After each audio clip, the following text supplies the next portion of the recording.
अस्सलाम वालेकुम व्यूअर्स, मैं हूँ Sitara Nayab and welcome to my channel mothers guide. आज की वीडियो उन तमाम बहनों और भाइयों के लिए है जिनकी अभी शादी नहीं हुई है। अगर आपकी अभी शादी नहीं हुई तो इस वीडियो को ज़रूर देखिए, क्योंकि इसमें हम आपको ऐसी खूबियाँ बताने वाले हैं जो कि आपके लाइफ पार्टनर में होनी चाहिए। अगर आप इकट्ठे पढ़ते हैं या आपका कहीं कॉन्टैक्ट है और आप लोग आपस में अंडरस्टैंडिंग रखते हैं तो आपको एनालिसिस करना चाहिए कि जिसमें आप इंटरेस्टेड हैं क्या उसमें ये खूबियाँ हैं, क्योंकि अगर उसमें ये खूबियाँ हैं तो वो यकीनन एक अच्छा लाइफ पार्टनर बनेगा। लेकिन इन खूबियों की डिटेल आपको इस वीडियो में ही मिल सकती है, तो आपको इसको आखिर तक देखना होगा और ये भी बताना होगा कि क्या आपके हमसफ़र में ऐसी खूबियाँ मौजूद हैं। और अगर आप मैरिड हैं तो भी आप हमें बता सकते हैं कि क्या आपके हस्बैंड में या आपकी वाइफ में ये खूबियाँ मौजूद हैं या नहीं। सबसे पहली चीज़ आपको ये देखनी होती है कि आपका लाइफ पार्टनर डिटर्मिन्ड है या नहीं, यानी कि वो अपने फ्यूचर को लेकर डिप्रेसिव तो नहीं है। क्या उसमें कोई अज़म है या कोई जज्बा है कि वो अपने मुस्तकबिल को संवारेगा। अगर तो उसके अंदर ऐसे जज्बात मौजूद हैं आगे बढ़ने के, तो फिर आपको ज़रूर उसका हाथ थामना चाहिए, क्योंकि जिसके इरादे मजबूत होते हैं वो ज़िंदगी में कामयाब ज़रूर होता है। फिर एक चीज़ होती है पंक्चुअलिटी। अगर वो लड़की हो या लड़का हो, वो पंक्चुअल ना हो तो वो एक मिसमैनेज्ड इंसान होता है। जो इंसान वक्त की पाबंदी करता है वो यकीनन इन चीज़ों को अहमियत देता है। जैसे कि अगर आपने कहीं जाना है तो उसके लिए टाइम की पाबंदी ज़रूरी होती है। बहुत से मियाँ बीवी में ये मसला होता है कि वो एक दूसरे के साथ मैच नहीं करते। हस्बैंड अगर बहुत ज़्यादा पंक्चुअल है तो बीवी बहुत ज़्यादा देर कर देती है तैयार होने में, या अगर बीवी बहुत पंक्चुअल है तो हस्बैंड अक्सर लेट आता है। तो इन चीज़ों से बाद में कॉम्प्लिकेशंस होती हैं, लड़ाइयाँ होती हैं। और अगर आपको पहले ही पता होगा कि मेरा हमसफ़र या होने वाला हमसफ़र पंक्चुअल है तो ये आपके लिए एक प्लस पॉइंट होता है। इसके बाद अगर आपका होने वाला हमसफ़र रिस्पॉन्सिबल है तो ये एक बहुत बड़ी ब्लेसिंग होती है। यानी कि अगर वो किसी चीज़ की जिम्मेदारी उठाता है तो ये आपके लिए इसलिए अच्छी बात होती है कि वो कल को आपकी जिम्मेदारी, आपसे होने वाले बच्चों की जिम्मेदारी के लिए भी पूरी जान लड़ा देगा। और ये एक बहुत ही प्यारी खूबी होती है जो कि किसी को कहकर नहीं जगाई जा सकती। जो इंसान बाय नेचर रिस्पॉन्सिबल होता है वही ज़्यादा सही इंसान होता है। तो रिस्पॉन्सिबिलिटी बहुत ज़्यादा मैटर करती है। फिर इंसान का सच्चा होना बहुत ज़रूरी है, क्योंकि कोई भी रिश्ता हो, चाहे वो मियाँ बीवी का हो, बहन भाई का हो, माँ बाप का हो, किसी किस्म का भी रिश्ता हो, उसमें सच्चाई का अंसर होना बहुत ज़रूरी होता है। अगर आप सच्चे नहीं हैं तो आपका पार्टनर आपके ऊपर एतबार नहीं करता, और जब आपके ऊपर एतबार नहीं होता तो आपकी रिश्ते की जो बेस है वो ख़राब हो जाती है। इसलिए कोशिश करें कि आजमाइए अपने हमसफ़र को कि क्या वो सच्चा है। अगर सच्चा है तो फिर तो ये आपके लिए बहुत ही अच्छी बात है। केयरिंग है या नहीं, यानी कि अगर आप किसी प्रॉब्लम में हैं तो क्या वो उसके लिए पैनिक होता है, आपकी केयर करता है, आपसे पूछता है कि आप किन हालात में हैं या आपको किसी मदद की ज़रूरत तो नहीं, वो हेल्पफुल है या नहीं। फॉर एग्जांपल अगर आप बीवी हैं और आपका हस्बैंड केयरिंग नहीं है तो आप जितनी मर्जी बीमार हो जाएं वो केयर नहीं करेगा। लेकिन अगर वो केयरिंग होगा तो वो आपके घर के कामों में भी मदद करेगा। इसी तरह बीवी अगर केयरिंग हो तो वो हस्बैंड को घर में पुरसुकून माहौल देती है और उसको वो कमियां दूर कर देती है जो बाहर से वो मुश्किलात से घिर के आता है, वो घर में सुकून महसूस करता है। तो इसलिए केयरिंग होना एक बहुत प्यारा अंसर होता है मियाँ बीवी के रिश्ते में। और इन सब से ऊपर चीज़ कि वो रिस्पेक्ट गिवर हो, यानी कि चाहे वो आप हों, आपके माँ बाप हों, आपके बहन भाई हों या उसके अपने रिश्तेदार हों, उनको इज्जत देता है कि नहीं। कई लोग होते हैं सामने तो ठीक रहते हैं, पीछे से उनके खिलाफ बातें करते हैं, ये मुनाफिक लोग होते हैं। ऐसे लोगों से रिश्ता नहीं जोड़ना चाहिए जो किसी के मुंह पे कुछ और होते हैं और अंदर से कुछ और होते हैं। इंसान को सच्चा और खरा होना चाहिए, जैसा वो खुद है वैसा नजर आना चाहिए। और वो रिश्तों को रिस्पेक्ट देना जानता हो तो वो रिस्पेक्ट के लिए अपनी बहुत सी प्रायोरिटीज़ को कुर्बान कर देता है। और इस तरह जब आपके घर में कोई मुसीबत आती है या अगर आपस में कोई नाराज़गी हो जाती है तो वो रिस्पेक्ट की वजह से आपके साथ बदतमीज़ी नहीं करता, बल्कि वो आपकी प्रॉब्लम को समझने की कोशिश करता है।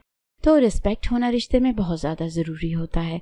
और मेरी ओपिनियन में मोहब्बत से भी ज़्यादा ज़रूरी रिस्पेक्ट होती है, क्योंकि अगर आपके रिश्ते में रिस्पेक्ट ना हो तो मोहब्बत ख़त्म हो जाती है, और अगर रिस्पेक्ट हो तो आहिस्ता आहिस्ता वो रिस्पेक्ट मोहब्बत में बदल जाती है।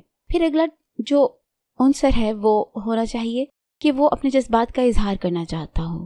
یعنی کہ کچھ لوگ ایسے ہوتے ہیں کہ جب وہ پریشانی میں ہوتے ہیں تو وہ بالکل بھی اپنے آپ کو ایکسپریس نہیں کرتے, یا اگر وہ غصے میں ہوتے ہیں تو اپنی فیلنگز کو ایکسپریس نہیں کرتے بلکہ منہ بنا لیتے ہیں, گھر سے باہر رہتے ہیں. تو اس طرح جب اگر میاں بیوی ہوں تو وہ ان کو سمجھ نہیں پاتے ایک دوسرے کو, اور پھر اس طرح ان میں لڑائیاں ہونے لگتی ہیں. حالانکہ وہ کسی مشکل فیز سے گزر رہا ہوتا ہے, لیکن چونکہ وہ اپنی فیلنگز کو ایکسپریس کرنا نہیں جانتا تو اس وجہ سے ان کے بیچ میں لڑائی جھگڑا پیدا ہونا شروع ہو جاتا ہے. آپ دونوں کو ایک دوسرے کے ساتھ اوپن ہونا چاہیے, اپنی باتیں کھل کے ایکسپریس کرنی چاہیے, کیونکہ اگر آپ آپس میں نہیں کریں گے تو کس کے ساتھ کریں گے. آپس میں اتنا کلوز رشتہ ہونا چاہیے کہ جیسی بھی آپ کے دل میں بات ہو آپ کھل کے ڈسکس کر سکیں. ڈونٹ بی ڈاؤٹی, زیادہ شکی نہ ہو. یعنی کہ کئی دفعہ ایسے ہوتا ہے, آپ نے محسوس کیا ہوگا کہ آپ اگر اپنی امی کے ساتھ کہیں گئی ہوں تو آپ کا ہونے والا ہم سفر آپ پہ شک کرے گا کہ نہیں تمہیں تو وہاں فلانی جگہ گئی تھی, یا تم نے تو مجھے یہ کہا تھا, تم تو وہاں پہ نہیں گئی, تم نے شاید مجھ سے جھوٹ بولا ہے. تو اس طرح کے جو انسان شک شروع میں کرتا ہے وہ بعد میں بہت کمپلیکیشن پیدا کرتا ہے. وہ آپ کے اوپر بھی شک کرے گا, آپ کی ذات پہ بھی شک کرے گا, آپ کے ایون کیریکٹر پہ بھی شک کرے گا. اس لیے جو انسان زیادہ ڈاؤٹ شو کرے, تھوڑے بہت ڈاؤٹ تو انسان کی نیچر میں ہوتے ہیں, لیکن اگر وہ آپ کو احساس دلائے کہ وہ بار بار آپ پہ ڈاؤٹ کرتا ہے, اور آپ کا جب بھی گفتگو ہوتی ہے آپ اس پوائنٹ پہ ہوتی ہیں کہ آپ اس کو صفائیاں دے رہی ہوتی ہیں یا وہ آپ کو صفائیاں دے رہا ہوتا ہے, تو یہ بات بالکل بھی رشتے کے لیے ہیلدی نہیں ہوتی.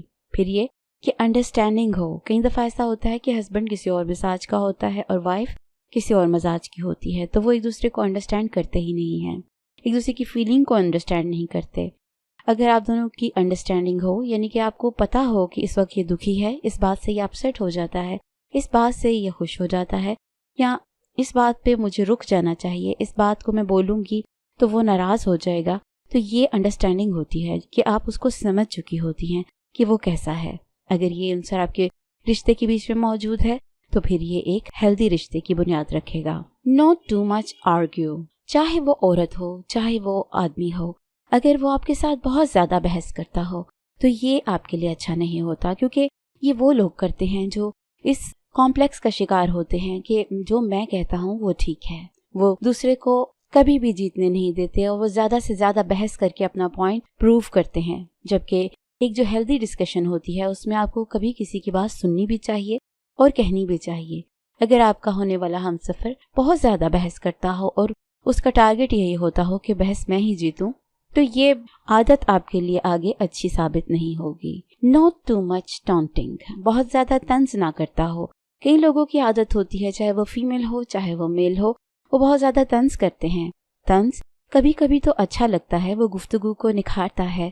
طنز کبھی کبھی مزاح بھی پیدا کرتا ہے, لیکن زیادہ تر ٹانٹنگ آپ کے رشتے کو اریٹیٹ کرتی ہے. دوسرا بندہ اسے انجوائے کرنے کی جگہ اس سے انائڈ ہو جاتا ہے, اور اس طرح آپس میں کمپلیکیشنز پیدا ہوتی ہیں اور رشتہ خراب ہونے کے چانسز ہوتے ہیں.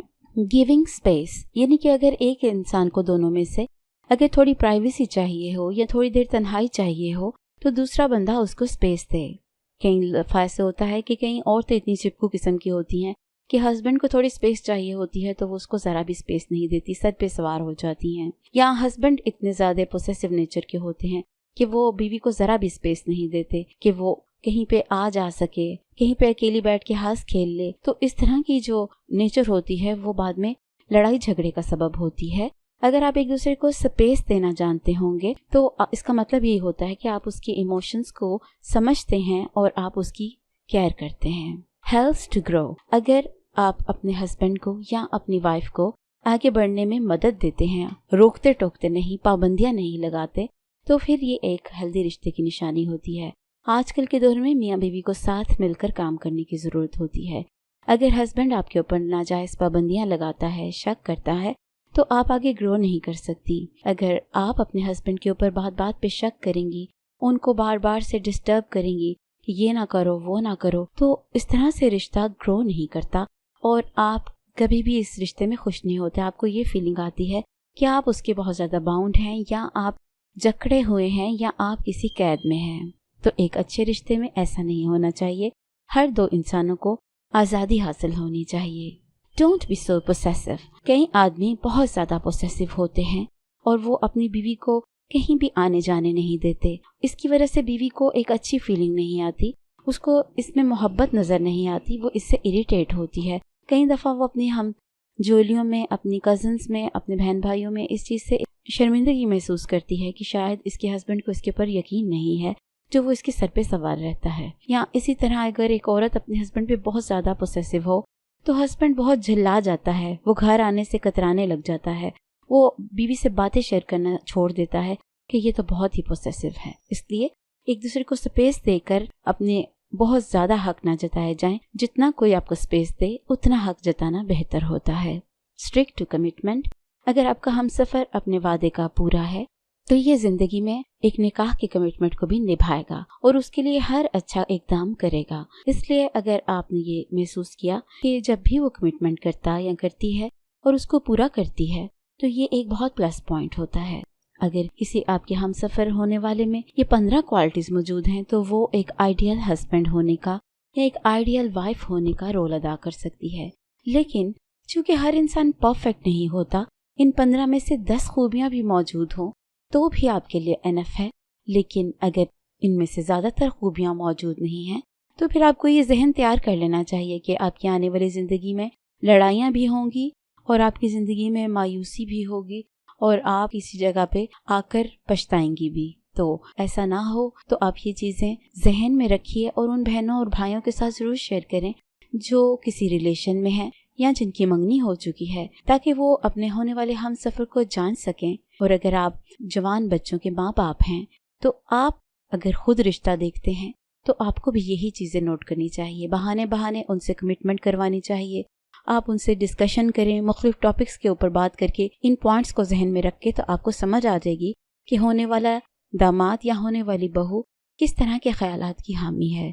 अगर तो वो इन पॉइंट्स के ऊपर पूरी उतरती है तो बिस्मिल्लाह कीजिए, और अगर आप लोगों की अभी इंगेजमेंट नहीं हुई और अभी रिलेशन में नहीं है तो इन पॉइंट्स को अपनी ज़िंदगी में लेके आइए, क्योंकि ये पॉजिटिव पॉइंट्स हैं। अगर आपके अंदर ये चीज़ें ठीक से नहीं हैं तो आप इसको इम्प्रूव कीजिए ताकि आपकी आने वाली ज़िंदगी में ये चीज़ें ट्रबल का बायस ना बने। ये वीडियो कैसी लगी इसके बारे में अपनी राय ज़रूर दीजिएगा। शुक्रिया।